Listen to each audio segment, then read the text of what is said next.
broken in the open. By sunrise, the assault was no longer an assault.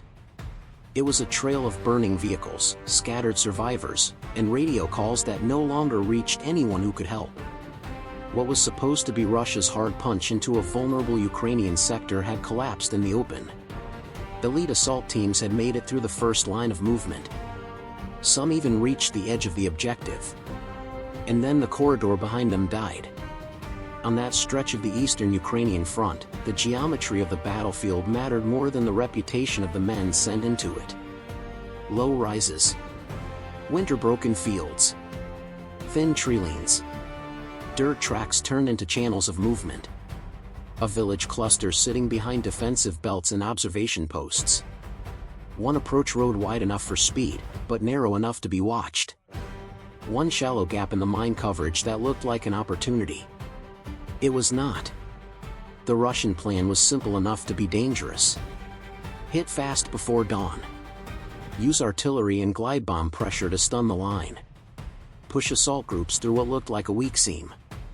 Get elite infantry into the defensive depth before Ukraine could rotate reserves. Break one position, then collapse the next. A local breakthrough. Not strategic. Not glamorous. Just enough to open the sector and start rolling the line backward. But by the time the lead elements were dismounting under smoke, the breakthrough was already dying. Because the seam they saw was not empty. It was waiting. The push. At roughly 4:40, the Russian preparation began the way these assaults often begin now, not with a grand armored charge, but with a layered shaping effort. Tube artillery walked across suspected trench lines. Loitering drones hunted for thermal signatures. Electronic warfare tried to dirty the air and slow Ukrainian drone feeds. Then came the movement. The assault package appears to have been built in echelons. Forward reconnaissance and path clearance elements. Then the first assault wave in small groups, likely 6 to 10 men at a time, moving with light armored support or dropping short of the objective. Behind them, follow-on teams meant to widen the breach, secure buildings, and hold what the first wave seized. Off farther back, guns, drones, and command vehicles trying to keep the whole thing stitched together. On paper, it made sense. Ukraine's front could not be broken everywhere. So the idea was to compress local superiority into one narrow sector. Hit the line before dawn, force defenders to reveal firing positions, suppress them, and then drive trained assault troops through the opening faster than Ukraine could close it. The objective was likely less about a single building than about terrain control. A road junction. A ridgeline. A village edge. Something that gave observation, staging space, and a platform for the next push. In this war, 40 meters of elevation can matter more than a famous unit patch. One treeline can become a wall. One drainage cut can turn into a survival lane. One farm lane can become a coffin.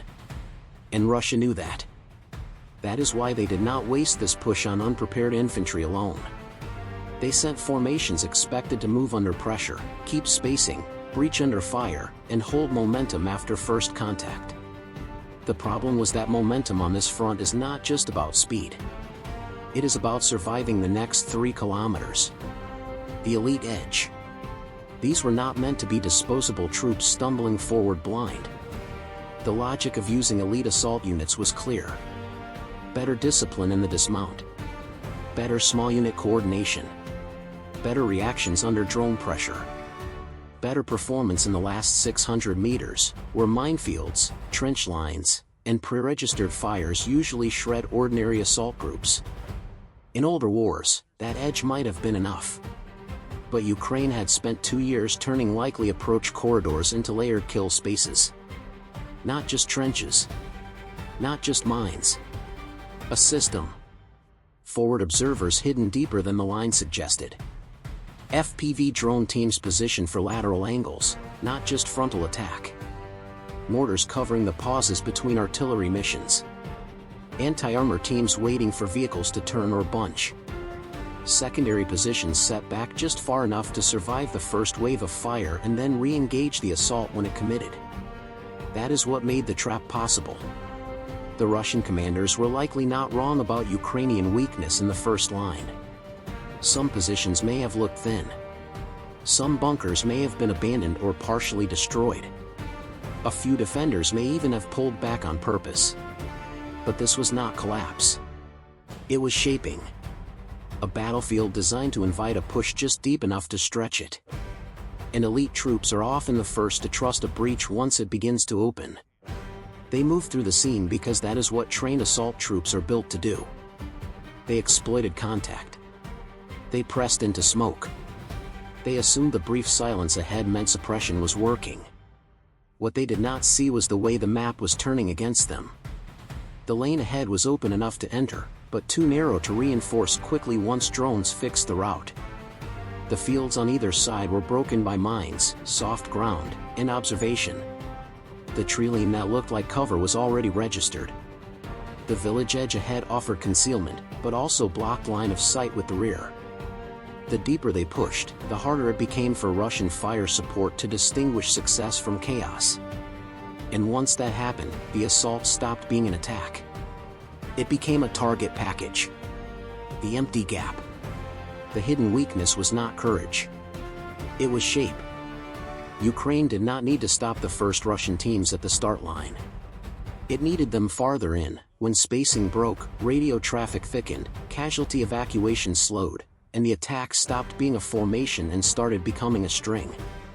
That appears to have been the logic. Leave a lane that looks survivable. Let reconnaissance confirm movement. Hold fire just long enough to make the lane feel real.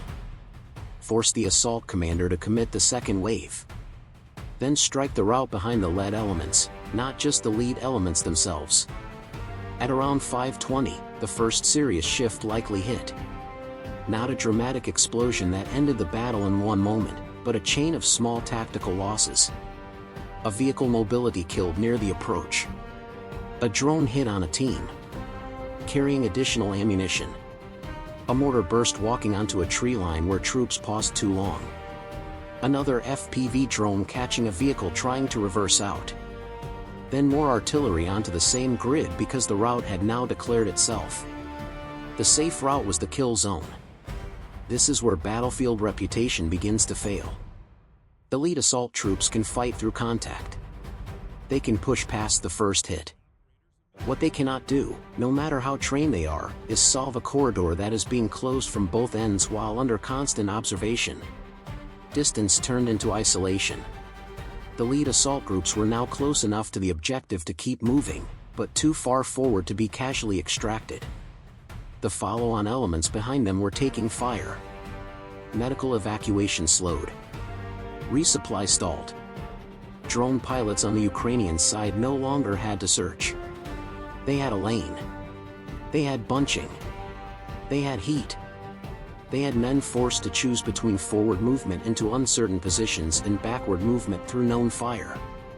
By then the window had closed. But the battle still had one more turn. The line bends. Because traps do not always close cleanly. Around the midpoint of the fight, the Russian assault may have come closest to working.